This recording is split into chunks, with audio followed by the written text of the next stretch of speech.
L'atomistique, c'est la partie de la science qui traite des atomes et de leurs propriétés. Par le moyen de l'atomistique, nous avons aujourd'hui une bonne connaissance de l'atome, cette brique élémentaire sur la base de laquelle Dieu a construit notre univers. Mais malheureusement, dans notre génération où les nouvelles technologies occupent de plus en plus une place dominante, force est de constater que science et christianisme ne font pas bon ménage. Alors que Dieu a veillé à laisser sa signature dans toute sa création, l'homme s'obstine à l'exclure de cette dernière. Dans ce chapitre, il est question de rendre à César ce qui est à César, et à Dieu ce qui est à Dieu, tout en cherchant à comprendre le bénéfice contenu dans les choses telles que Dieu les a faites. Quelquefois, pour des raisons plus ou moins obscures, on s'efforce d'éjecter d'un système la personne qui l'a créé. Dans certains cas, les objectifs sont louables et portent du fruit. Mais dans d'autres, on peut se mordre les doigts d'avoir évincé le créateur d'un système. C'est ainsi que Steve Jobs a été évincé de Apple, l'entreprise qu'il avait cofondée avec son ami d'enfance Steve Wozniak le 1er avril 1976. Quelle en fut la conséquence ? Dès qu'on lui écartait de la gestion de l'entreprise en 1985, l'entreprise commença une chute vertigineuse qui ne s'arrêta que lorsqu'on le ramena en 1997, c'est-à-dire 12 ans après en avoir été écarté. Le retour providentiel de Steve Jobs, à ce moment-là, a sauvé l'entreprise d'une faillite certaine. Et Apple est devenue l'une des entreprises les plus puissantes au monde. Et c'est malheureusement ainsi que nous avons souvent traité Dieu le créateur de toutes choses face à une création dans laquelle il a pourtant veillé à mettre de manière indiscutable son empreinte digitale. Observons pour cela l'atome dont il revendique la création dans le texte suivant. Proverbe 8, 23 à 26. J'ai été établi depuis l'éternité, dès le commencement, avant l'origine de la terre.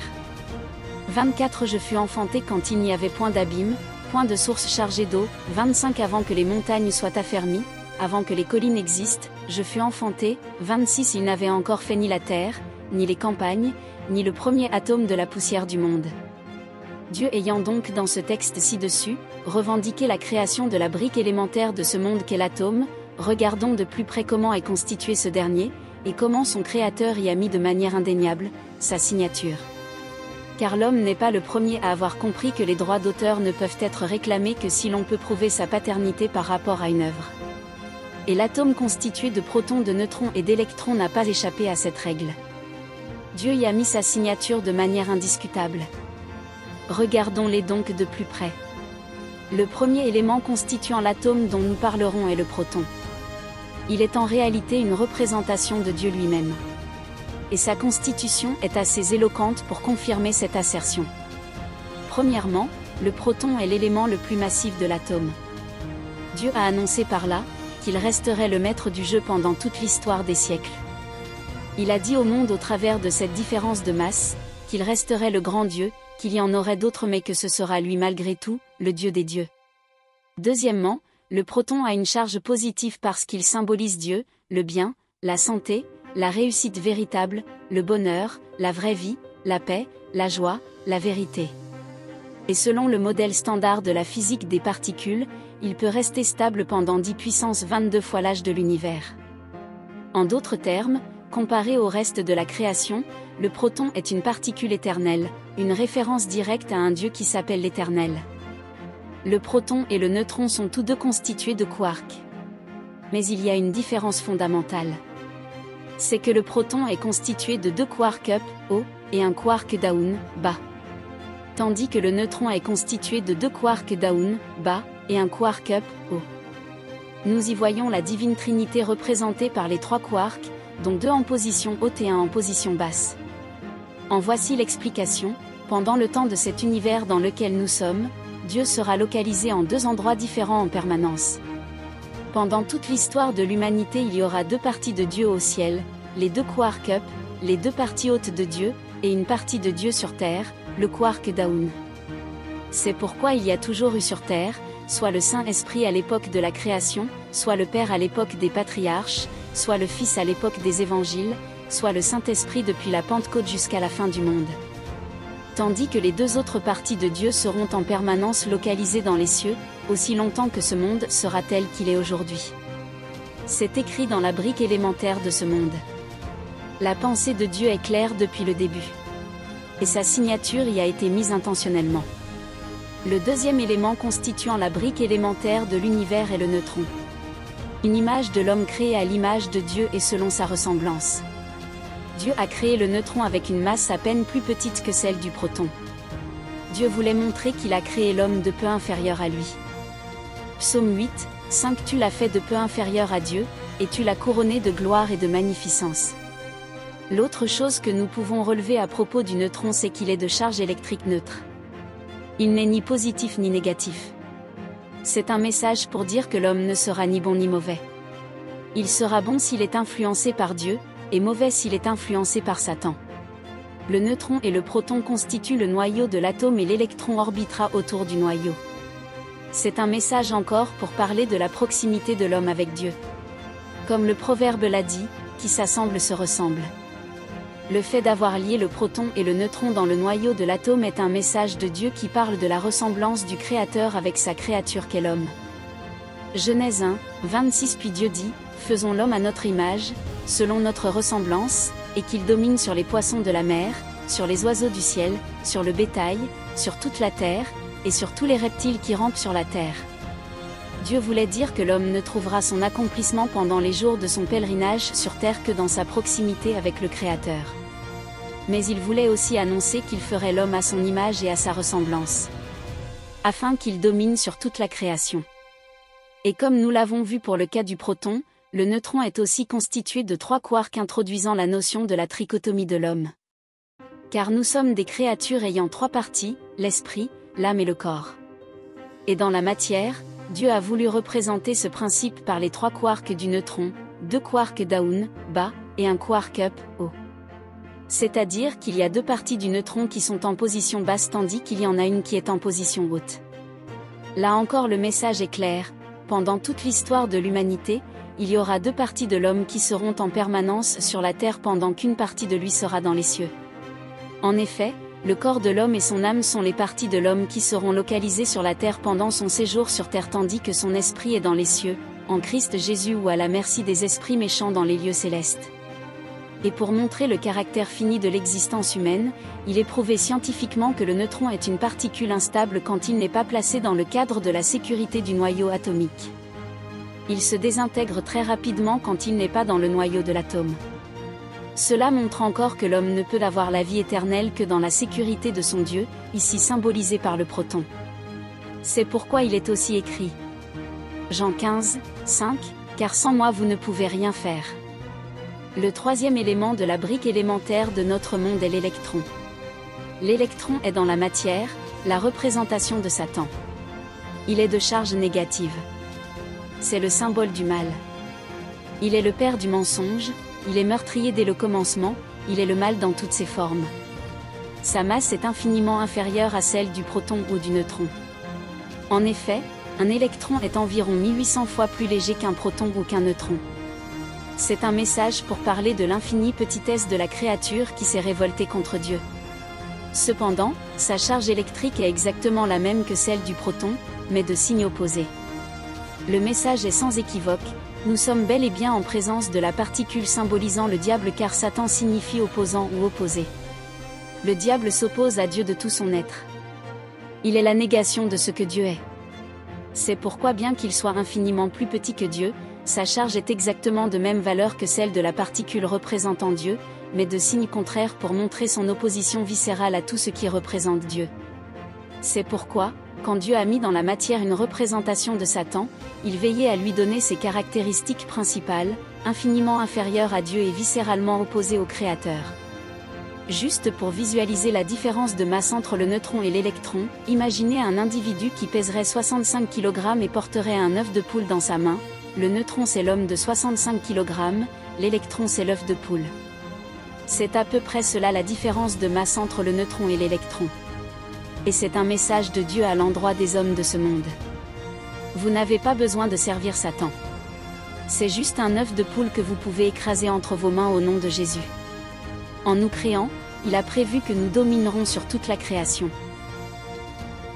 Ceci dit, la matière dans sa constitution atomique, m'ayant été ainsi présenté par Dieu il y a près d'une vingtaine d'années, je m'étais rendu compte de la gravité de cet état de fait puisque je comprenais qu'il y avait en moi, c'est-à-dire dans chaque atome qui constitue mon corps, non seulement une représentation de Dieu, ce qui est bien, mais aussi une représentation de Satan.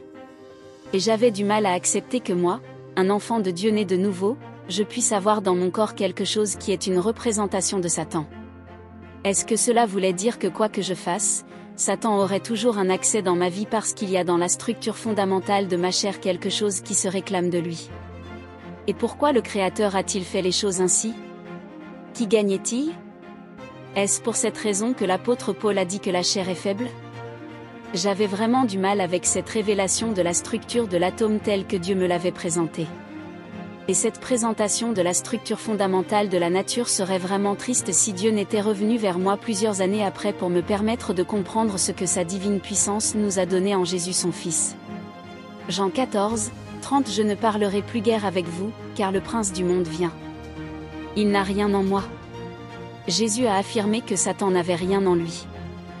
Dans cette affirmation en général nous voyons principalement le côté spirituel de la chose. On pense au fait qu'aucun mal ne se trouvait en Jésus. Et que sur cette base Satan ne pouvait rien réclamer à Jésus, et qu'il n'avait pas accès à sa vie. C'est une dimension de sanctification.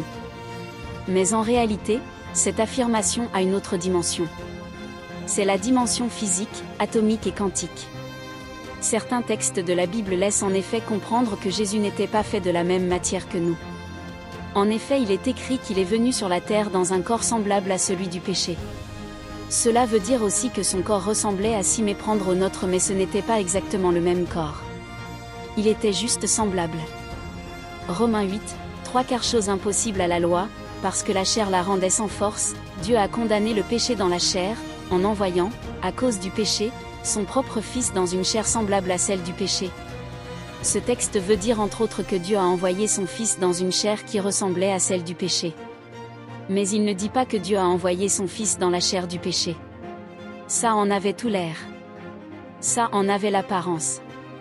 Cela ressemblait à s'y méprendre à la chair du péché, mais ce n'était pas la chair du péché du tout. Le texte biblique est clair. Le mot qui qualifie Jésus pour cette mission extraordinaire est semblable. Il fallait que Jésus vienne vers les siens dans un corps ayant la même apparence que ceux qu'il venait sauver. Mais sur le plan atomique, rien ne l'obligeait à venir dans un corps fait d'une matière marquée par la flétrissure issue de la chute de Satan. Si l'on s'en tient à cette affirmation, il y a des raisons de penser que le corps de Jésus a été fait, sur le plan atomique, d'une matière différente de celle dont nous sommes faits. De ce fait, lorsque Jésus affirme que le diable n'a rien en lui, cette affirmation est valable jusqu'à la dimension quantique. Jean 14, 30 Je ne parlerai plus guère avec vous, car le prince du monde vient. Il n'a rien en moi. Mais un seul texte pris hors contexte peut devenir prétexte et nous éloigner de la vérité. C'est pourquoi nous regarderons ce qu'en disent les autres textes parlant de la nature physique de Jésus. Philippiens 2, 7 à 8 Cependant il s'est anéanti lui-même, ayant pris la forme de serviteur, fait à la ressemblance des hommes, 8 Et étant trouvé en figure comme un homme, il s'est abaissé lui-même, et a été obéissant jusqu'à la mort même de la croix. Bible Martin. Ici, nous voyons encore que Jésus n'a fait que revêtir l'apparence humaine. Il a pris une forme qui ressemblait à celle des hommes. Il a pris une figure semblable à celle des hommes. Son apparence a été faite à la ressemblance des hommes, mais ce n'était pas la même chose que les hommes. Il a été trouvé en figure comme un homme. Mais au-dedans, la structure fondamentale était différente. Philippiens 2, 7 à 8 Mais s'est dépouillé lui-même, en prenant une forme de serviteur, en devenant semblable aux hommes, 8 Et ayant paru comme un simple homme, il s'est humilié lui-même, se rendant obéissant jusqu'à la mort, même jusqu'à la mort de la croix. Bible Louis II. Dans ce texte de l'apôtre Paul aux Philippiens, le mot « en » est une préposition explicative. Elle introduit la manière. On parle ici de « préposition de manière ». La préposition « en » suivie du participe présent « prenant » nous indique de quelle manière Jésus s'est dépouillé lui-même. Pour bien la comprendre, on peut reformuler cette phrase de la manière suivante. Question : comment a-t-il fait pour se dépouiller ? Réponse : il a pris une forme de serviteur. Le fait de prendre la forme de serviteur est le moyen par lequel Jésus s'est dépouillé de sa gloire pour venir sur la terre des vivants. Jésus avait besoin de revêtir notre nature humaine pour descendre vers nous. Il lui fallait une enveloppe qui lui permit de ressentir ce que nous ressentons, de vivre les limites inhérentes à la condition humaine. Dieu lui a donc formé un corps selon qu'il est dit. Hébreux 10, 5. C'est pourquoi Christ, entrant dans le monde, dit « Tu n'as voulu ni sacrifice ni offrande, mais tu m'as formé un corps ». Le secret de la réussite de cette mission est révélé ici, il lui fallait un corps. Mais pas n'importe lequel. C'est pourquoi c'est le Saint-Esprit qui vient déposer la graine de ce corps particulier dans le sein de sa mère. Luc 1, 35. L'ange lui répondit, « Le Saint-Esprit viendra sur toi, et la puissance du Très-Haut te couvrira de son ombre. C'est pourquoi le Saint-Enfant qui naîtra de toi sera appelé Fils de Dieu. » L'un des secrets de la réussite de Jésus se trouve dans la structure fondamentale de son corps. C'est un corps mis à part. Il n'est pas issu de la poussière de la terre. Il vient du ciel. C'est pourquoi il dit de la nourriture qu'est sa chair, que c'est le pain qui est descendu du ciel. Tous les hommes ont été tirés de la terre par l'acte créateur rapporté dans le texte de la Genèse. Nous sommes par là, tous rattachés à la poussière de ce monde. Et la structure atomique de nos corps est empreinte des réalités qui entourent la création de ce monde. C'est pourquoi, la structure à la base de laquelle ce monde a été créé, intègre en elle Dieu, l'homme et le diable. Car ce monde est un théâtre où se joue une pièce avec ses trois acteurs principaux. C'est pourquoi dès le Jardin d'Éden, les trois acteurs principaux sont regroupés dans cette scène aux apparences négligeables mais aux conséquences éternelles. Ce monde dans lequel nous sommes a été créé comme un monument historique présentant les réalités pour lesquelles il a été créé de la sorte. Pour exemple, nous pouvons parler du fait que Dieu a voulu montrer dès le début l'antagonisme qui existerait tout au long de l'existence de ce monde. Antagonisme qui reflèterait la dualité entre le bien et le mal, entre le royaume des cieux et le royaume de Satan. Aussi a-t-il placé le pôle Nord et le pôle Sud comme des réalités opposées sur le plan géographique. Il a mis la lumière et les ténèbres comme deux réalités opposées de telle sorte que l'on ne peut avoir l'une et l'autre au même endroit au même moment. Nous avons aussi le fort et le faible, le haut et le bas, le grand et le petit, le bon et le mauvais, le bien et le mal, l'amour et la haine, la vie et la mort, la matière et l'antimatière, le riche et le pauvre, la joie et la tristesse, la gauche et la droite, le devant et le derrière, la nuit et le jour, le soleil et la lune, etc. À cause de cela, quand Dieu a posé la brique élémentaire de ce monde, l'atome, il a dit qu'il tiendrait compte des réalités à cause desquelles il a été créé. L'atome devait annoncer dès l'entrée de jeu ce qui se produirait dans ce monde. Mais tel n'est pas le sujet du présent ouvrage. Cependant nous devons comprendre que les choses n'ont pas été disposées telles qu'elles le sont par simple fantaisie divine. Il y a un message à l'intérieur, et il y a un but pour chaque chose. Et lorsqu'il y a 2000 ans, Jésus a affirmé à la fin de son séjour physique sur terre que le diable n'avait rien en lui. Ce que nous devons y comprendre est capital pour un monde en perpétuelle quête d'exorcisme. La première chose que nous pouvons dire ici c'est que pour nous libérer de l'emprise de la chair, Jésus est venu nous offrir une chair différente de celle du péché. Et cette différence a été faite même au niveau structurel. Cette chair qu'il nous a donnée est différente à la dimension atomique. Comprenons que la matière dont il était formé n'avait pas la présence symbolique mais puissante de l'électron. C'est pourquoi Jésus affirme que le diable n'a rien en lui. Car l'électron est, dans la matière, la partie par laquelle le diable a pour ainsi dire des droits sur la matière. Et Dieu l'a voulu ainsi parce qu'il a créé ce monde à la suite d'un contentieux avec un tiers de ses anges. Et malheureusement la tendance chez les chrétiens est de croire que tout a commencé selon le modèle que nous présente le livre de la Genèse. On oublie trop souvent que lorsque Dieu a créé ce monde, le diable s'était déjà révolté et que Dieu l'avait déjà précipité du ciel, mais n'avait pas encore fini de lui régler ses comptes. C'est pourquoi l'atome est constitué de trois parties. Le proton, le neutron et l'électron. Et qu'une partie de ces trois est négative et peut quitter l'atome sans en changer la nature. Cela nous indique que le fait que Satan a été éjecté du royaume de Dieu n'a pas changé la nature de ce royaume éternel. Par contre, si vous retirez un proton d'un atome, vous n'avez plus le même atome. Dieu a montré par là que c'est lui qui définit toute chose, que toute chose existe par lui et pour lui.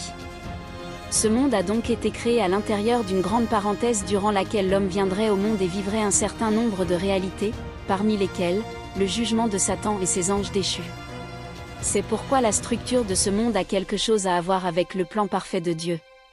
En effet, il est utopique de croire qu'après la chute de Satan, Dieu avait prévu que ce dernier vivrait éternellement dans le jardin d'Éden pour tenter éternellement tous les humains qui allaient se multiplier et remplir la terre et qu'il devait y avoir éternellement une cohabitation pacifique entre les milliards d'anges déchus et les milliards d'hommes qui allaient naître.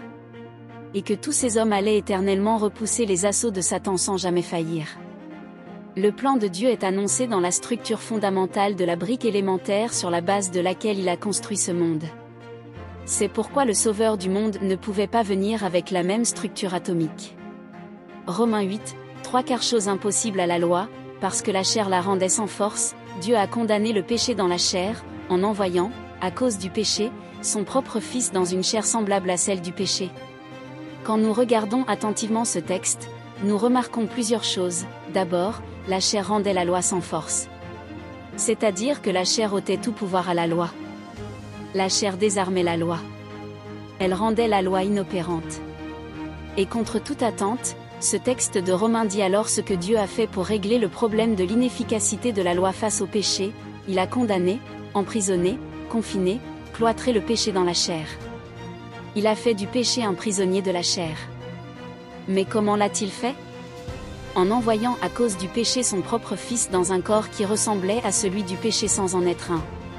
C'est-à-dire que Dieu a envoyé son Fils avec un corps ayant l'apparence du corps du péché mais sauf qu'à la dimension subatomique ce corps n'acceptait pas le principe du péché et donc le fait de se donner à Jésus nous permet de faire transiter notre chair de la position de corps du péché à celle de même chair avec l'époux, Jésus qui n'a rien de Satan en lui.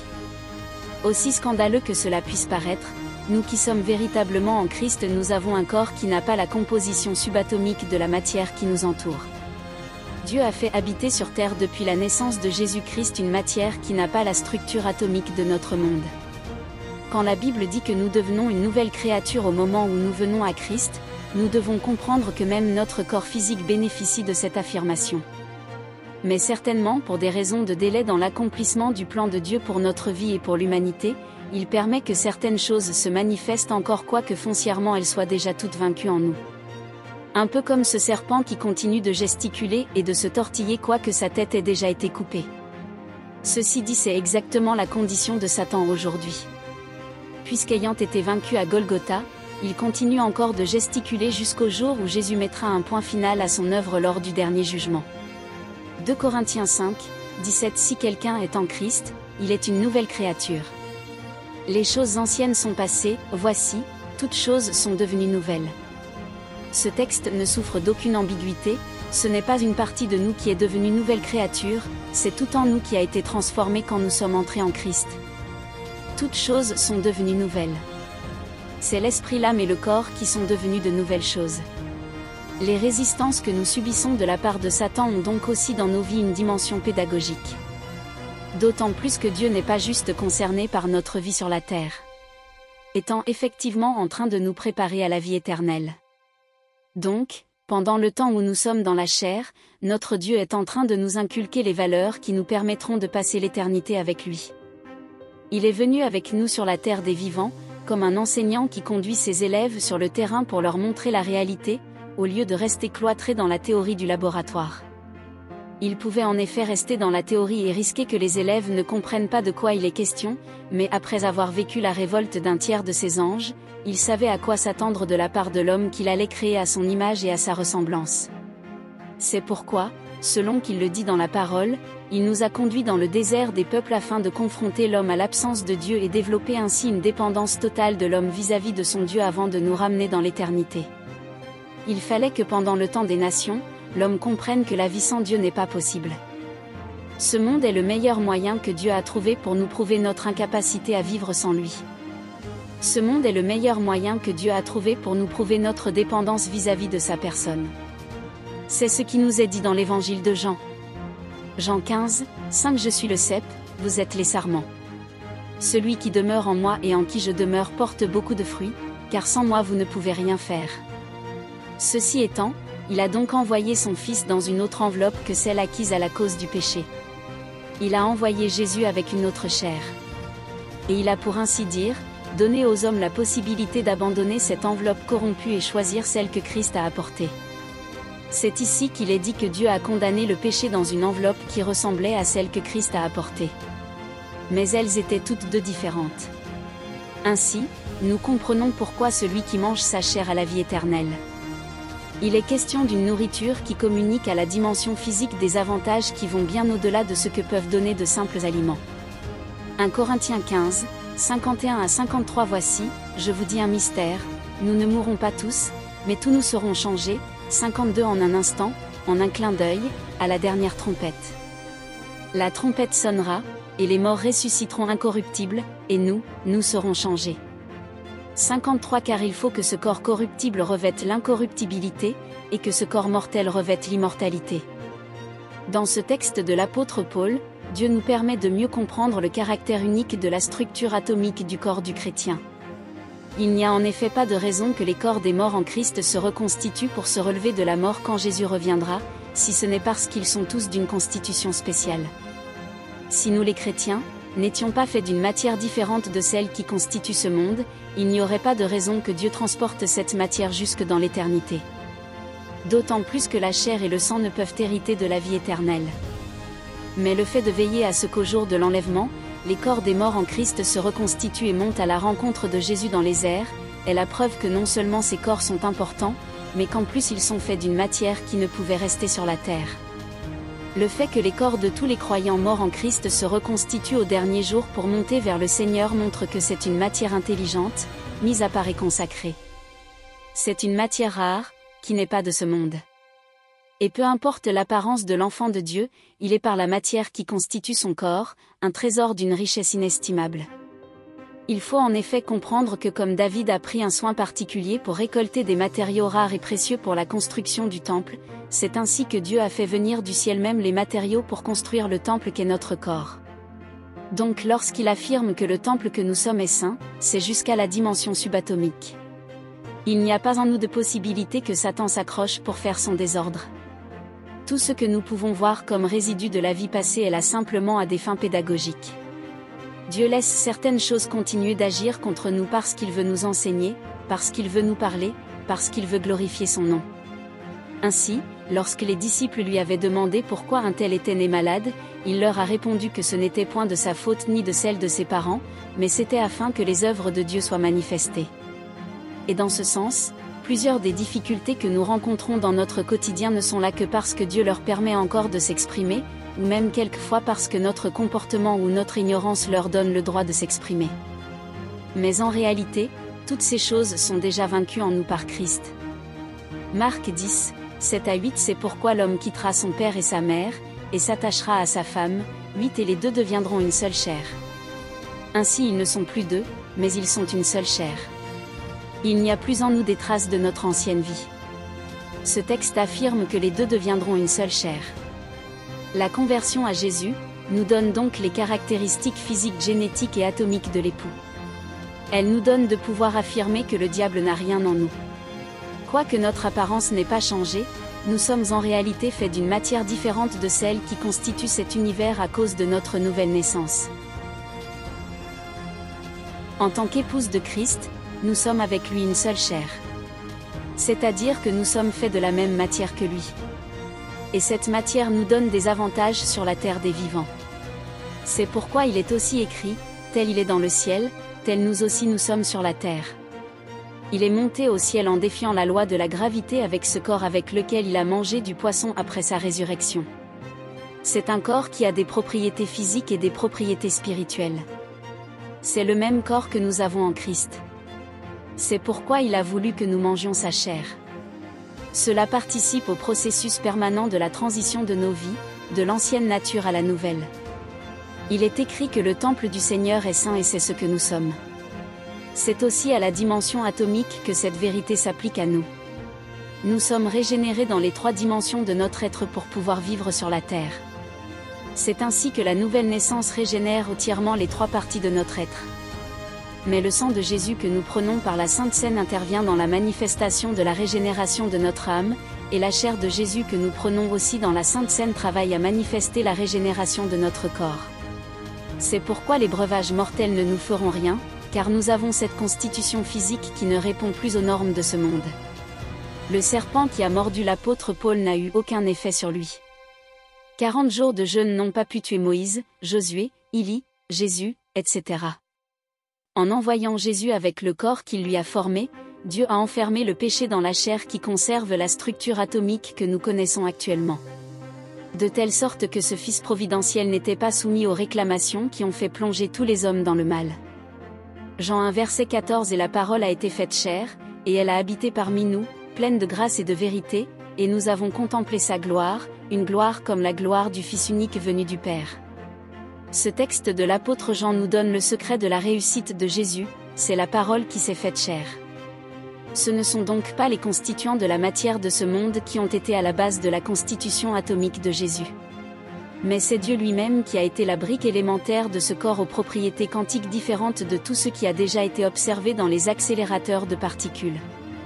Il pouvait marcher sur les eaux quand il le voulait, s'élever dans les airs devant les disciples quand il le voulait, manger un poisson juste après avoir traversé un mur comme s'il était un esprit.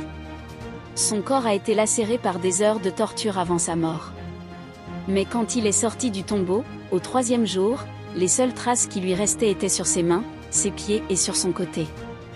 Jésus c'est Dieu reconstitué de manière à pouvoir être vu par des êtres matériels. Selon qu'il est écrit que personne ne peut voir Dieu et vivre. Imaginons que nous ayons 2 kg de farine à transporter mais que nous n'ayons pas de récipient pour le faire.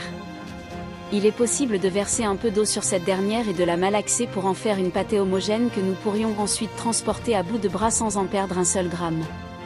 C'est schématiquement ce qui s'est passé pour Dieu quand il a eu besoin de venir sur la terre. Il a fallu que Dieu se malaxe, pour ainsi dire, et forme un genre de matière qui pouvait se porter à bout de bras, comme la farine de l'exemple ci-dessus. Le but de Dieu était de rester Dieu tout en ayant une forme humaine et qui ne susciterait pas le dégoût ou la crainte ou la peur de ses contemporains. Car un corps qui fût, un tant soit peu différent de ses contemporains, lui aurait fait rater sa mission. C'est pourquoi Moïse était obligé de cacher son visage quand il sortait de la présence de Dieu et qu'il rayonnait de la gloire du lieu saint. C'était assez effrayant pour les enfants d'Israël. Jésus devait donc, pour cela, avoir la même apparence que ses contemporains afin que sa mission ne fût pas compromise. Et Dieu avait l'impératif de ne pas lui donner la chair du péché sinon il aurait fini comme tous ses prédécesseurs. Il lui fallait un corps qui ne fût pas capable de pécher quoique mis à l'épreuve dans toutes ces choses. Acte 2, 24. Dieu l'a ressuscité, en le délivrant des liens de la mort, parce qu'il n'était pas possible qu'il fût retenu par elle. Et comme il est écrit que sa divine puissance nous a donné tout ce qui contribue à la vie et à la piété, le Père a donné au Fils tout ce qui lui était nécessaire pour le succès de sa mission, un corps fait d'une matière semblable à celle de ce monde, mais c'était bel et bien une matière qui n'est pas de ce monde.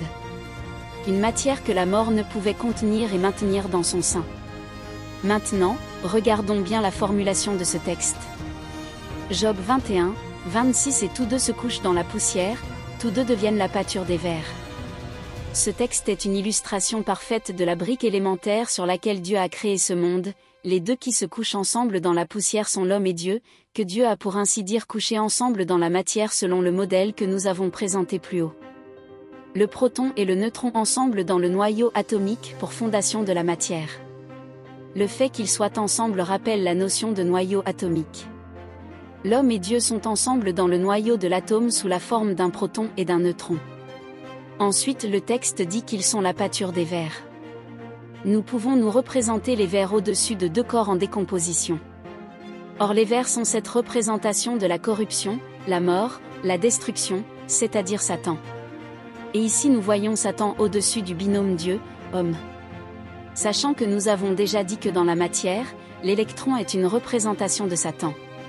Et dans la matière nous voyons l'électron recouvrir le noyau atomique comme les vers recouvrent un corps en décomposition dans la poussière de ce monde. Ce texte est une illustration parfaite de ce qu'est l'atome. Mais il a en plus le mérite de pouvoir annoncer dès le départ ce que Dieu avait prévu. Nous sommes de passage dans ce monde qui a été donné à Satan de telle sorte que nous devons être un avec Jésus pour traverser la frontière qui nous donne le succès en nous donnant un corps fait d'une autre matière, et qui nous donne accès au succès bien que nous soyons dans un territoire étranger. C'est pourquoi, lorsque Jésus déclare que Satan n'a rien en lui, cette déclaration est lourde de conséquences. Car elle remet en question la physique quantique sur la base de laquelle Dieu a fait ce monde et par laquelle il a donné les pleins pouvoirs à Satan. Il est en train de mettre en place une séparation nette entre ce qui est de Dieu et ce qui est de ce monde. C'est pourquoi il affirme que si son royaume était de ce monde, il aurait déployé tout ce dont il est capable pour se prémunir des agressions de l'enfer. Et nous de même, notre royaume n'est pas d'ici-bas. C'est pourquoi nous devons faire preuve d'un certain détachement face aux choses qui dans ce monde, ont tendance à nous éloigner des vérités du royaume de Dieu. C'est aussi ce que Paul a déclaré quand il a dit que ceux qui jouissent de ce monde doivent se comporter comme s'ils n'en jouissaient pas. Puisque nous sommes étrangers et voyageurs sur terre. Et les étrangers qui sont dans nos pays nous l'enseignent très bien. Car pendant même qu'ils sont chez nous, ils continuent d'envoyer de l'argent dans leur pays d'origine pour construire des maisons, et pour faire toutes sortes d'investissements. Tout simplement parce qu'ils sont conscients du fait qu'ils repartiront un jour chez eux. Et ils veulent que lorsque ce jour viendra, ils puissent se réjouir de trouver chez eux les bénéfices de leur travail à l'étranger. C'est ainsi que nous devons nous positionner dans cette vie. Investissons dans le royaume de Dieu pendant que nous sommes dans ce monde. Veillons à ce que nos actes aient des conséquences éternelles dont nous nous réjouirons quand nous entrerons dans le royaume éternel de Jésus-Christ. Mais une fois de plus, regardons ce que Jésus dit de son corps. Jean 14, 30 Je ne parlerai plus guère avec vous, car le prince du monde vient. Il n'a rien en moi. Jésus nous apprend ici que dans les atomes qui forment les molécules qui forment son corps, il n'y a pas de trace de Satan, il n'y a pas d'électrons. Autant le verset de Job 21, 26 nous a donné la composition de la matière telle que nous l'observons dans les accélérateurs de particules, autant Jésus nous apprend ici qu'il a été fait d'une autre matière qui met au défi toutes les lois de la physique quantique. Et l'apôtre Paul nous a expliqué pourquoi Dieu a fait les choses ainsi. Romains 8, 3 Car chose impossible à la loi, parce que la chair la rendait sans force, Dieu a condamné le péché dans la chair, en envoyant, à cause du péché, son propre Fils dans une chair semblable à celle du péché. Dieu a condamné le péché dans la chair en créant une barrière étanche par le moyen de la chair de Jésus. Tous ceux qui sont en Christ ont traversé la barrière infranchissable de la faiblesse de la chair en changeant de composition atomique. Il n'y a plus de péché en eux. Il n'est plus possible au péché de résider en eux. 1 Jean 3, 9 Quiconque est né de Dieu ne pratique pas le péché, parce que la semence de Dieu demeure en lui, et il ne peut pécher, parce qu'il est né de Dieu. Pour les chrétiens nés de nouveau, le péché est une impossibilité quantique. C'est d'ailleurs ce que nous dit clairement ce texte. Hébreux 9, 26 Autrement, il aurait fallu qu'il eût souffert plusieurs fois depuis la création du monde, tandis que maintenant, à la fin des siècles, il a paru une seule fois pour abolir le péché par son sacrifice. Le péché a été aboli par le sacrifice de Christ. Pour les vrais enfants de Dieu, il n'y a pas de péché en eux. Ils sont un temple saint en Jésus-Christ. Dieu a confiné le péché dans les corps qui ne sont pas régénérés. De telle sorte que lorsque nous naissons de nouveau, même si cela est imperceptible à l'œil humain, nous changeons de composition atomique et revêtons le corps que Jésus avait quand il est venu sur terre. Si vous rencontrez un enfant de Dieu qui patauge gaiement dans la boue du péché, posez-vous la question si un jour, il a reçu la vie éternelle. Maintenant, il est dit que vous connaîtrez la vérité et la vérité vous affranchira. C'est la connaissance de la vérité qui nous donne accès à certains niveaux de bénédiction, de grâce et de faveur. Mais cela ne change pas notre statut. Nous sommes de nouvelles créatures. On a souvent l'impression que ce n'est valable que pour notre esprit. Mais au vu de ce qui précède, il n'en est rien. C'est valable pour notre être entier. Lors donc qu'il est dit que sa divine puissance nous a donné tout ce qui contribue à la vie et à la piété, il est aussi question de ce corps fantastique que Dieu nous a donné en Christ. Dieu ne nous a rien refusé qui fût utile pour notre développement et notre accomplissement sur la terre des vivants. Jean 4, 6 Là se trouvait le puits de Jacob. Jésus, fatigué du voyage, était assis au bord du puits. C'était environ la 6e heure. D'aucuns pourraient alors poser la question de savoir pourquoi un chrétien tomberait-il malade s'il a le même corps que Christ qui n'est jamais tombé malade? La réponse est dans le texte ci-dessus. C'est que même Jésus qui avait ce corps parfait sans tache ni ride ni rien de semblable, a connu la fatigue, la douleur, la faim, la soif. Il a connu une hémorragie cutanée quand ses pores ont laissé couler du sang à la place de la sueur. Il a été blessé par les coups des Romains et son sang a coulé par suite de ses blessures. C'est pourquoi, nous aussi, tant que nous serons dans ce corps, nous serons sujets à la faim, la soif, la fatigue, la douleur et même la maladie. Puisque c'est un corps qui nous a été donné pour nous permettre de traverser le désert des peuples en tirant les leçons que nous sommes venus y apprendre. Ce monde est en effet une gigantesque salle de classe dans laquelle Dieu nous a inscrits lui-même pour nous donner d'apprendre les bonnes leçons. Car la vie éternelle consiste à connaître le seul vrai Dieu et celui qui a été envoyé, Jésus-Christ. Nous sommes venus ici-bas pour nous préparer à rentrer dans la vie éternelle. Et Dieu a voulu mettre à notre disposition tout l'attirail nécessaire pour que nous soyons prêts à entrer dans la vie éternelle quand notre heure sonnera. Notre corps fait donc partie des fournitures scolaires que Dieu nous a données.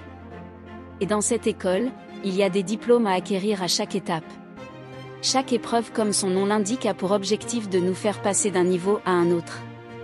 Et chaque diplôme obtenu nous donne accès à des niveaux plus grands de bénédiction, de grâce, de faveur, d'autorité et de puissance. Cela nous donne accès à des manifestations particulières de Dieu sur terre. Mais cela peut aussi ne pas se manifester sur terre et attendre que nous soyons dans les cieux pour se manifester.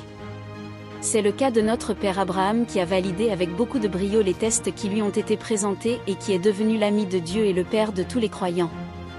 Mais la promesse qui lui a été faite de voir une descendance aussi nombreuse que le sable des plages, il ne l'a pas vue de son vivant, pas plus que son fils Isaac ou son petit-fils Jacob. Ils sont tous morts sans avoir vu les choses promises. Mais ils les ont salués de loin, reconnaissant qu'ils étaient de simples étrangers, des voyageurs sur la terre. Beaucoup de chrétiens devraient prendre exemple du détachement par rapport aux choses de ce monde sur nos pères, les patriarches. D'autre part, si le corps des chrétiens devenait un corps parfait, qui ne subit plus aucune faiblesse liée à notre condition humaine, les hommes viendraient à Christ par intérêt, comme on va chez un féticheur ou chez un médecin juste pour la guérison.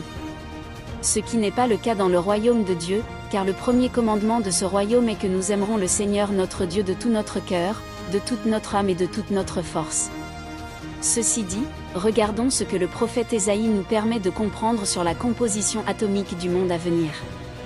Ésaïe 66, 22 car, comme les nouveaux cieux et la nouvelle terre que je vais créer subsisteront devant moi, dit l'Éternel, ainsi subsisteront votre postérité et votre nom.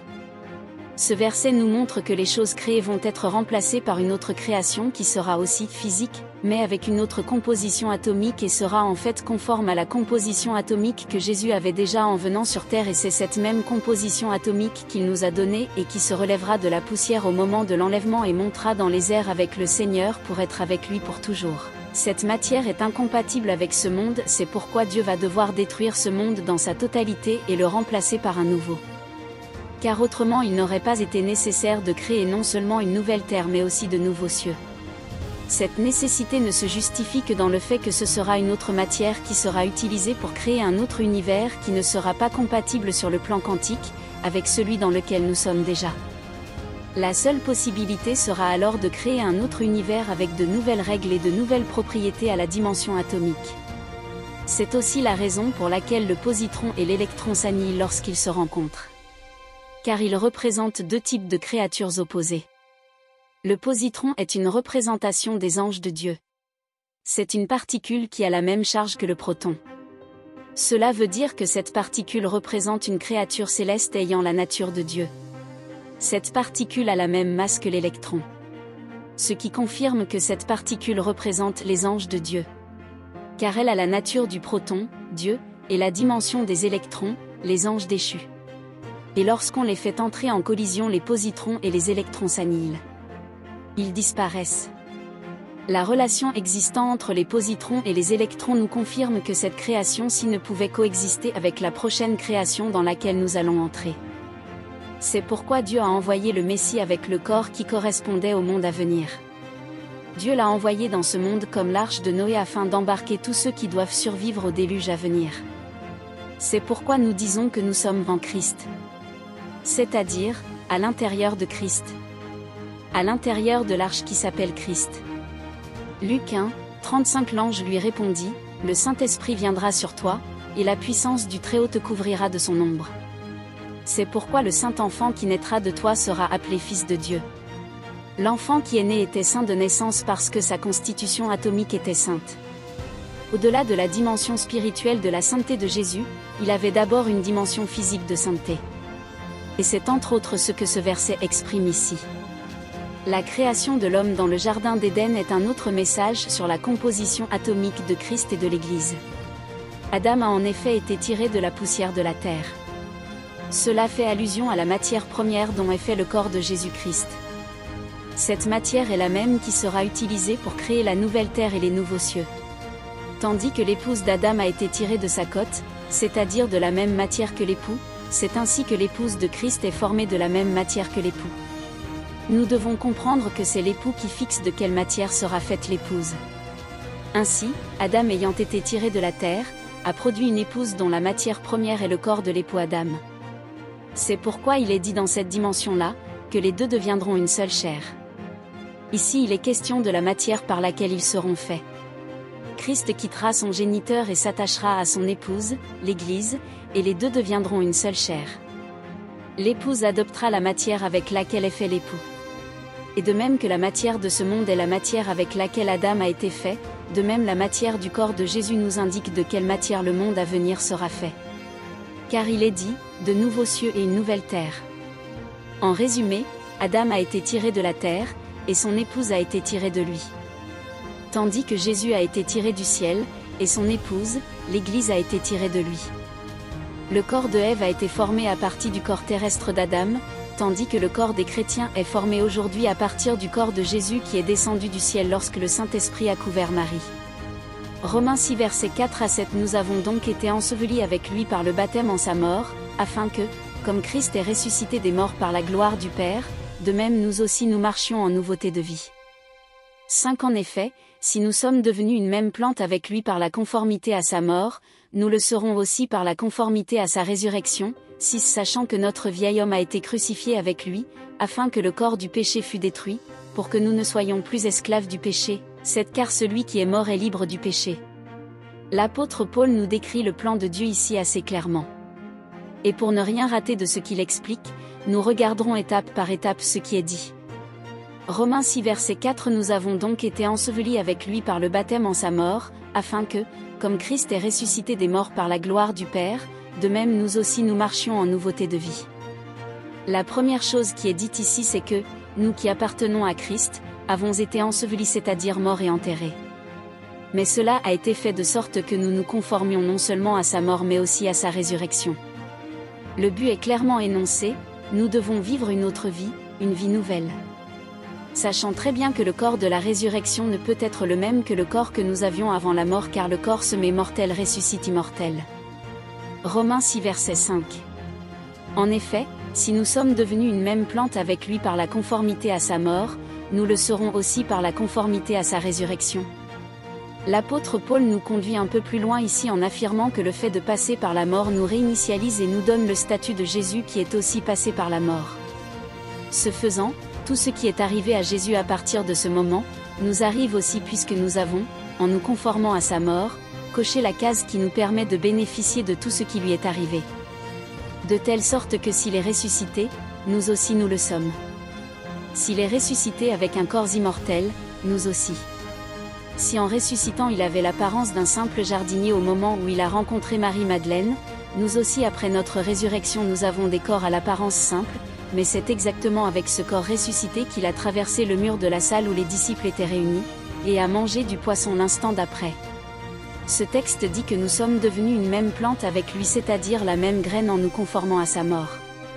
Et au travers de la ratification de sa mort, nous avons aussi reçu les caractéristiques et les capacités de la plante qui est sortie de terre au 3e jour. Nous sommes la même plante que lui sur le plan spirituel mais aussi sur le plan subatomique. Romains 6 verset 6 Sachant que notre vieil homme a été crucifié avec lui, afin que le corps du péché fût détruit, pour que nous ne soyons plus esclaves du péché. Maintenant, au cas où ce ne serait pas encore clair pour certains, l'apôtre affirme que le vieil homme a été crucifié avec lui afin que le corps du péché fût détruit. Ici il ne dit pas autre chose que ce que nous sommes en train de dire. La structure atomique avec laquelle nous sommes entrés dans la tombe avec Christ n'en est pas ressortie. C'est une autre structure atomique qui est sortie du tombeau. Remarquons qu'il est dit, afin que le corps du péché fût détruit. Il s'agit bien de détruire un corps physique. Pourquoi ? Parce que sa structure fondamentale s'oppose à la vie de Dieu. Elle ne peut s'y soumettre. Elle en est tout simplement incapable. C'est pourquoi Dieu nous a crucifiés avec Christ pour que ce corps meure et que la résurrection nous donne des possibilités nouvelles. Et ces possibilités se résument en ceci, pour que nous ne soyons plus esclaves du péché. La solution de Dieu pour désarmer le corps du péché était donc d'envoyer Christ avec un corps qui ressemblait au corps du péché afin qu'il meure avec nous et que nous accédions à la structure parfaite de son corps ressuscité pour pouvoir vivre en paix avec Dieu étant délivrés du péché qui était logé dans notre structure atomique et génétique. C'est pourquoi il est dit que la chair rendait la loi sans force. Romains 6, sachant que notre vieil homme a été crucifié avec lui, afin que le corps du péché fût détruit, pour que nous ne soyons plus esclaves du péché. Ce texte de la Bible est clair, le corps du péché a été détruit quand nous sommes devenus enfants de Dieu. Tel que ce texte a été écrit, la pensée de Dieu ne souffre d'aucune ambiguïté, le vieil homme a été crucifié avec le Christ. C'est une action située dans le temps. Elle s'est produite à un moment donné et ne s'est pas prolongée dans le temps, sachant que notre vieil homme a été crucifié avec lui. Le vieil homme a été crucifié avec Christ pour que le corps du péché soit détruit. Quand le péché a été détruit, nous avons atteint la perfection pour toujours selon ce que nous dit Hébreux 10 verset 14 car, par une seule offrande, il a amené à la perfection pour toujours ceux qui sont sanctifiés. Nous sommes devenus parfaits pour toujours lorsque le corps du péché a été détruit, conformément à ce que la Bible dit, nous avons reçu un autre corps. Et ce corps est conforme à ce que Dieu a annoncé dans le livre de la Genèse. Genèse 2 versets 22 à 24 L'Éternel Dieu forma une femme de la côte qu'il avait prise de l'homme, et il l'amena vers l'homme. Et l'homme dit, voici cette fois celle qui est os de mes os et chair de ma chair. On l'appellera femme, parce qu'elle a été prise de l'homme. C'est pourquoi l'homme quittera son père et sa mère, et s'attachera à sa femme, et ils deviendront une seule chair. Ici, représentons-nous l'époux Jésus-Christ plongé dans un profond sommeil à la croix de Golgotha.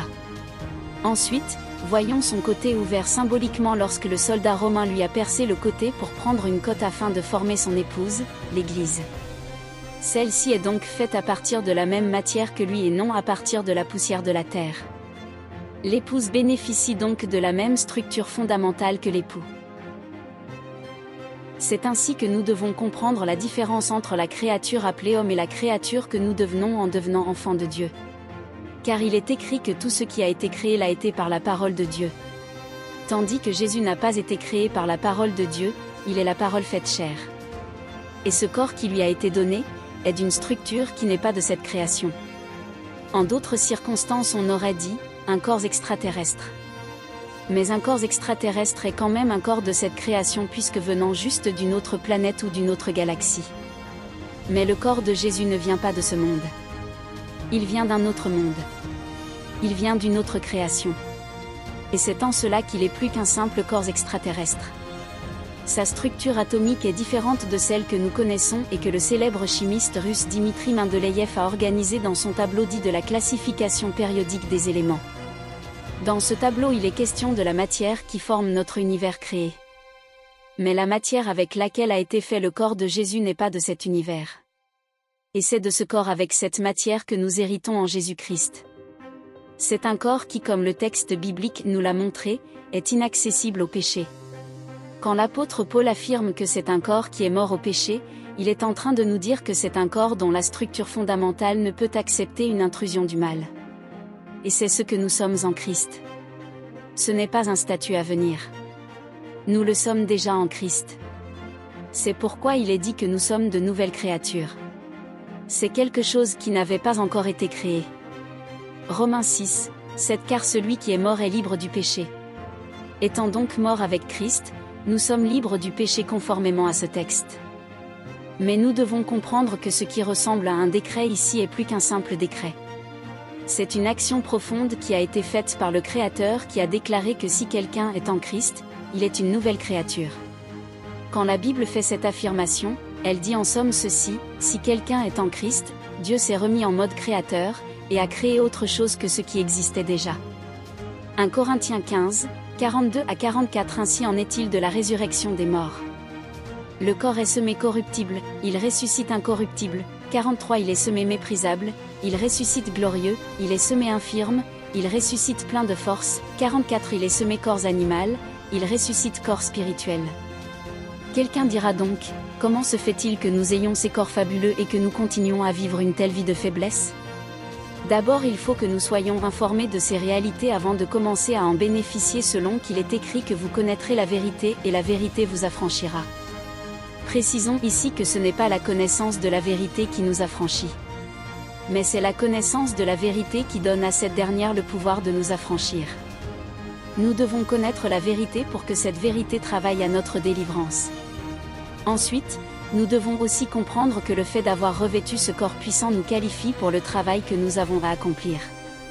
Car sa divine puissance nous a donné tout ce qui contribue à la vie et à la piété. Et ce corps fait partie des éléments que Dieu nous a donnés et qui nous permettent de répondre à ses exigences pour pouvoir le servir dans ce monde. Le corps du péché a été effectivement détruit. C'est cette matière qui nous rendait esclaves de Satan à cause de sa structure atomique. Et nous avons revêtu Christ et sa structure atomique particulière afin que nous ne soyons plus esclaves du péché.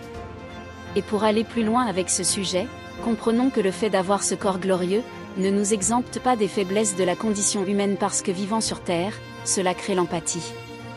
Le fait de vivre la douleur, la maladie, l'échec nous donne la possibilité de comprendre et de porter ceux qui passent par les chemins que Dieu nous a fait emprunter.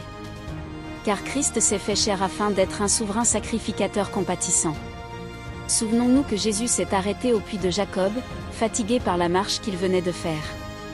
C'était le corps du Messie tel que nous le décrivons dans ce chapitre avec toute la gloire de Dieu disponible à l'intérieur. Mais Dieu lui a donné de pouvoir expérimenter cette faiblesse de la condition humaine. C'est ainsi que certains d'entre nous expérimenteront la stérilité, d'autres, le cancer, d'autres la lèpre et ainsi de suite. Cela n'est pas le fruit d'une défaillance du système. C'est juste afin que les œuvres de Dieu soient manifestes. De fait, l'ex-malade du cancer va peut-être devenir le fondateur d'un centre de recherche sur le cancer, ou en être le principal bailleur de fonds. La stérile va peut-être devenir la fondatrice d'un centre de recherche sur les problèmes de fécondité. Une fois de plus, beaucoup de nos problèmes sont là, pour révéler les œuvres de Dieu. Dans les choses qui nous sont données et dans celles qui nous sont refusées, il y a très souvent une grosse part de la responsabilité et de la souveraineté de Dieu. Sinon, comment concevoir que deux personnes écoutent l'évangile en même temps, de la bouche du même prédicateur? À la fin de la prédication, l'un des auditeurs expérimente une conversion radicale tandis que l'autre ne se convertira que très lentement durant de longues années. Il est écrit dans les Actes des Apôtres qu'une foule de sacrificateurs se donnait au Seigneur. Ceci sous-entend aussi qu'une autre foule de sacrificateurs continuait de résister à l'appel du Seigneur. Comment cela se peut-il? Ils ont tous le même bagage intellectuel, les mêmes bases scripturaires, les mêmes traditions héritées de l'enseignement de Moïse et des pratiques ancestrales. La réponse à ces questions se trouve dans ce texte des Évangiles. Jean 9, 2-3 Ses disciples lui firent cette question: Rabbi, qui a péché, cet homme ou ses parents, pour qu'il soit né aveugle? 3 Jésus répondit: Ce n'est pas que lui ou ses parents aient péché, mais c'est afin que les œuvres de Dieu soient manifestées en lui. Dieu a des œuvres à manifester au travers de nous dans ce siècle. Et à cause de cela, certains d'entre nous seront utilisés dans certaines œuvres de Dieu et d'autres dans d'autres œuvres du même Dieu. Et à l'un sera donné un tel don, tandis que chez un autre don se manifestera. À l'un, une facilité sera accordée pour faire ceci ou cela, à un autre, d'autres ouvertures permettront d'accomplir ou de produire autre chose. C'est pourquoi dans notre sang, les cellules souches myéloïdes produisent à un certain stade de leur différenciation, des globules rouges, des globules blancs ou des plaquettes. La cellule myéloïde est une cellule particulière qui dans son développement, peut produire soit des globules rouges, soit des globules blancs, soit des plaquettes sanguines. C'est ainsi que le même Dieu qui est la source qui a produit chacun de nous fait que l'un devienne un apôtre, tandis que l'autre sera un enseignant, ou un homme d'affaires prospère, ou une ménagère. Les uns expérimenteront une conversion radicale tandis que les autres n'évolueront que très lentement. Certains d'entre nous ont appris à prier après avoir participé à des heures d'enseignement au cours des disciples. D'autres ont reçu une décharge électrique de l'onction du Saint-Esprit le jour de leur conversion et sont restés ce jour-là, à prier pendant des heures. Des personnes ordinaires qui ne savaient pas ce qu'est la prière sont soudainement devenues capables de prier pendant des heures, sans avoir reçu le moindre enseignement. Certains d'entre nous ont passé des jours, des semaines et même des mois entre les mains d'un exorciste afin d'être délivrés de mauvais esprits au nom de Jésus. D'autres ont passé des heures et des heures dans l'adoration du Roi des Rois, dans l'étude de la parole éternelle de Dieu et n'ont eu besoin de personne pour chasser des démons sur leur vie. Mais leur temps passé dans la présence de Dieu a fait le travail. Et ce corps extraordinaire que Dieu nous a donné fonctionne de la même manière. Il est soumis au plan souverain de Dieu. Ce même corps peut produire des hommes qui ne tomberont plus jamais malades à partir du jour de leur conversion à Jésus, tandis que d'autres serviteurs de Dieu expérimenteront la douleur et la frustration de la maladie. Quelqu'un dira à ce niveau de la présentation, quelles sont les preuves scientifiques de telles assertions ? La réponse à cette question nous est donnée par celui qui est connu comme le père de la physique quantique, le scientifique allemand Werner Karl Heisenberg. Dans son fameux principe d'incertitude de Heisenberg, il dit en substance que lorsqu'on observe un objet quantique, on change ses propriétés. C'est-à-dire que l'objet quantique peut avoir eu un comportement particulier avant qu'on l'observe. Mais dès qu'on se met à l'observer, il change de comportement à cause de l'observation qui est faite. Cet exemple un peu grossier nous aidera à comprendre de quoi il s'agit. Imaginons que nous soyons devant une maison dont nous voulons observer l'intérieur. Considérons aussi qu'il y ait un vent violent qui souffle parce que la pluie est sur le point de tomber. Mais les baies vitrées teintes de la maison ne nous permettent pas de voir l'intérieur de la maison à moins de les ouvrir. Que se produira-t-il si nous réussissons à ouvrir les baies vitrées ? En même temps que nous serons capables d'observer la maison parce que nous avons pu ouvrir les baies vitrées, le vent violent s'engouffrera dans la maison. Et ce que nous observerons en ce moment-là sera quelque peu différent de ce qui était observable avant l'ouverture des baies vitrées. Car les rideaux dans la maison se mettront à se balancer sous l'action du vent. Les documents papier posés sur une table voleront dans tous les sens, la cendre dans la cheminée sera éparpillée dans toute la maison.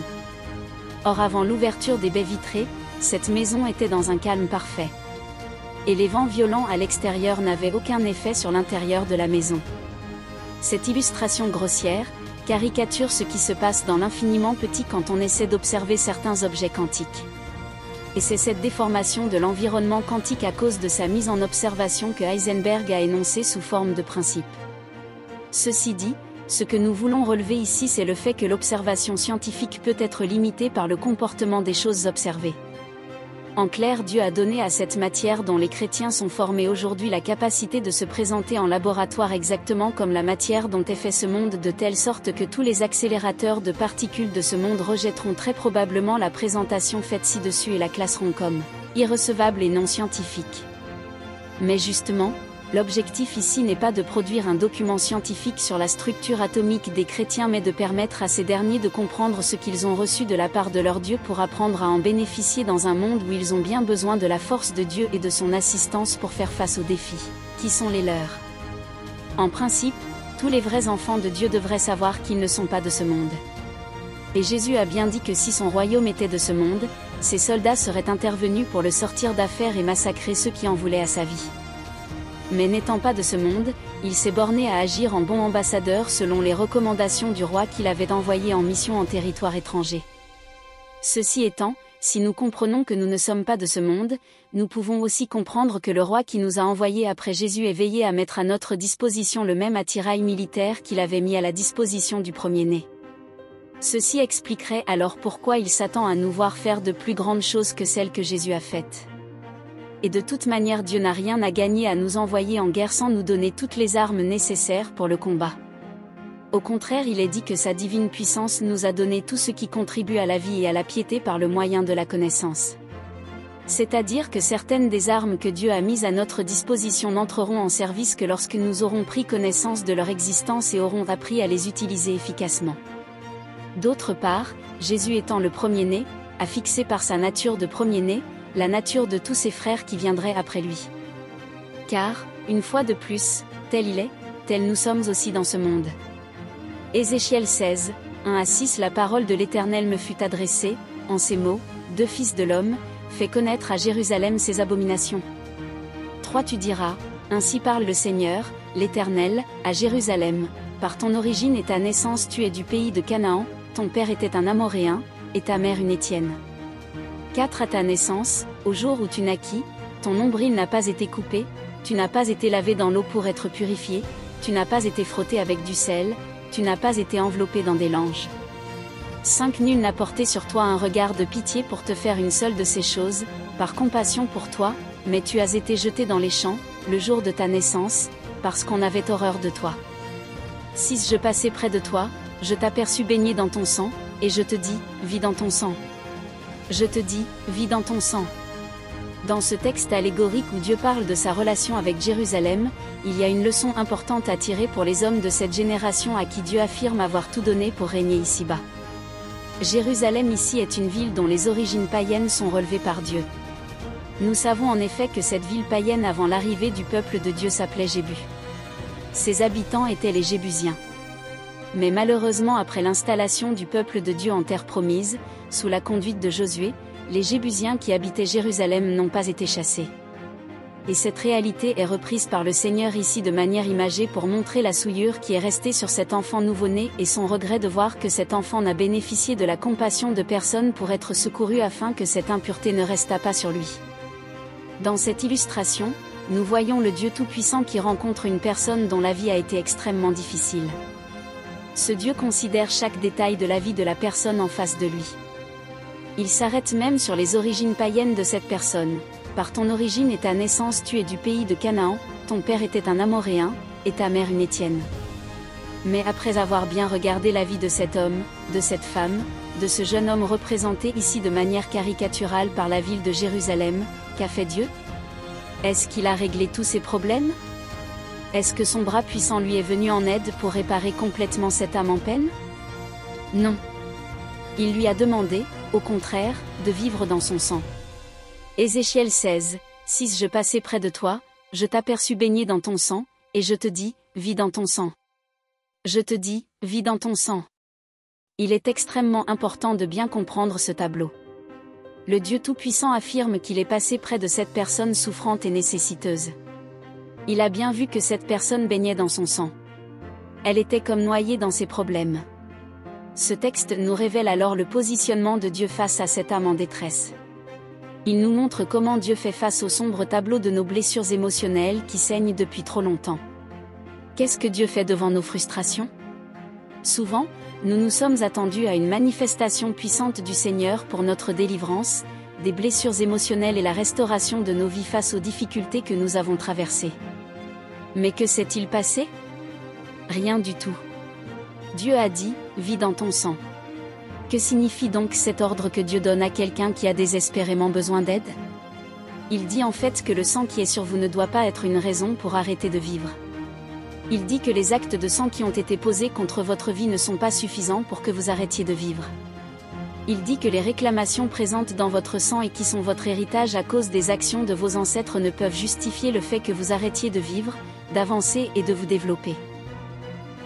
Dieu connaît non seulement ce qui agit et plaide contre vous, mais aussi ce qui est dans son cœur et plaide en votre faveur. Il connaît les tenants et les aboutissants. Il connaît le commencement et la fin. Il connaît les pourquoi, les comment et les quand. Ce texte du prophète Ézéchiel nous montre une femme à la destinée tragique dont on ne s'est occupé ni à la naissance, ni dans la suite de sa vie. Il s'agit ici de quelqu'un qui n'a bénéficié de l'aide et de l'assistance de personne. Une personne qui n'a pas eu le minimum à sa naissance. Et beaucoup d'entre nous se reconnaîtront certainement dans ce tableau. Mais que fait Dieu devant un tel spectacle? Que fait-il devant une si grande désolation? Ce qu'il a fait quand Jérémie le prophète a commencé à lui énumérer toutes les raisons pour lesquelles il n'était pas la bonne personne pour cette mission extraordinaire que Dieu voulait lui confier. Jérémie 1, 5 Avant que je t'eusse formé dans le ventre de ta mère, je te connaissais, et avant que tu fusses sorti de son sein, je t'avais consacré, je t'avais établi prophète des nations. Dieu a déjà tout prévu en notre faveur exactement comme il avait déjà tout prévu en faveur de Jérémie. Il a déjà tout mis en place en notre faveur. Il sait ce qui va se passer. Il attend que nous nous alignions derrière sa volonté. Étant donné qu'il a déjà pris toutes les dispositions, depuis la dimension génétique jusqu'à la dimension subatomique pour que tout se passe selon sa volonté parfaite. Mais nous sommes les seuls à pouvoir faire obstacle à son plan pour nous, si nous ne nous soumettons pas. Le Dieu qui a ordonné à cette femme de vivre dans son sang sait que vos gènes ont tous déjà été transformés en Christ Jésus de telle sorte que même si l'on voit encore le sang de votre naissance sur vous, vous êtes déjà l'épouse de Christ et que sur cette base, les deux sont devenus une seule chair. Les gènes de Christ sont présents en vous. L'ADN complet de l'époux est en vous. Ce que l'on voit sur vous c'est le sang de votre naissance mais à l'intérieur ce n'est plus du tout le cas. Le sang visible à l'extérieur fait allusion aux œuvres visibles. Les œuvres de certains d'entre nous peuvent paraître contradictoires par rapport à la vie qui est au-dedans de nous, mais il n'en est rien. Tout en nous est nouvelle créature. Mais Dieu a voulu laisser au dehors le sang de notre naissance. Dieu n'est pas un culturiste qui tient absolument à ce que le monde entier voit ses gros muscles. Le royaume de Dieu ne vient pas de manière à frapper les regards. Il a déjà tout accompli, mais les choses ne donnent pas cette impression. Au-dedans de nous, nous sommes parfaits. Mais quand on nous regarde à l'extérieur, on a l'impression qu'il nous manque beaucoup de choses. À la dimension atomique, notre corps est parfait, exactement comme le corps de Jésus-Christ. À la dimension génétique, nous sommes parfaits aux yeux de Dieu. Nous sommes pour cela appelés des saints. Mais à l'extérieur, certains d'entre nous sont même maladifs. Ils ne peuvent rester en bonne santé plus de quelques jours. C'est Dieu qui a voulu les choses ainsi. Car il a fixé que son juste vivra par la foi. Ce n'est donc pas parce que je me sens bien dans mon corps que je rends grâce. Je bénirai le nom de l'Éternel tous les jours de ma vie, au milieu de la gloire comme au milieu de la maladie. Mais j'ai besoin de comprendre et de réaliser que ce que je ressens n'a rien à voir avec ce que Dieu a déjà fait. Il a fini ses œuvres lorsque Jésus a dit à la croix que tout est accompli. Depuis cette époque, celui qui croit et qui confesse est sauvé. Et lorsque c'est fait, toutes choses deviennent nouvelles. Je suis une nouvelle créature. Mon esprit, mon âme et mon corps ont été entièrement recréés. Mais pour des raisons qu'il a la latitude de justifier ou pas, Dieu a voulu que nous continuions à montrer à l'extérieur le sang de notre naissance alors qu'à l'intérieur, toutes choses sont devenues nouvelles. Et Dieu va laisser les choses ainsi tant que ce monde sera tel que nous le voyons. Il y aura toujours des malades. Certains seront guéris au nom de Jésus. D'autres n'accéderont jamais à la guérison. Mais tous ceux qui sont en Christ hériteront de la vie éternelle. Bien entendu, nous parlons ici des vrais enfants de Dieu qui sont nés de nouveau et dont les noms sont inscrits dans le livre de vie. Nous parlons de Lazare qui avait des ulcères. Qui n'a jamais été guéri, mais qui à l'heure où vous lisez ces lignes est bien dans le royaume éternel de Jésus-Christ en train de se réjouir avec le Dieu qui ne l'a pas guéri de ses ulcères pendant sa vie sur terre. À cause de cela, nous devons apprendre à relativiser. Dieu nous a-t-il guéris? Gloire à son nom. Dieu a-t-il laissé cette maladie tuer notre conjoint malgré nos supplications? Rendons-lui gloire. Il connaît les tenants et les aboutissants. À l'époque d'Élisée le prophète, c'est un étranger qui a été guéri de sa lèpre, alors qu'il y avait beaucoup de lépreux en Israël. À l'époque de Jésus, il n'a pas guéri tout le monde. Sinon les apôtres n'auraient pas trouvé ce boiteux à la belle porte du temple. À l'époque des disciples, tout le monde n'a pas été guéri. Aujourd'hui encore ce ne sera pas tout le monde qui sera guéri. C'est un fait. Mais ce que Dieu attend de tous ses enfants, c'est que nous rendions grâce en toutes choses, alors, rendons grâce.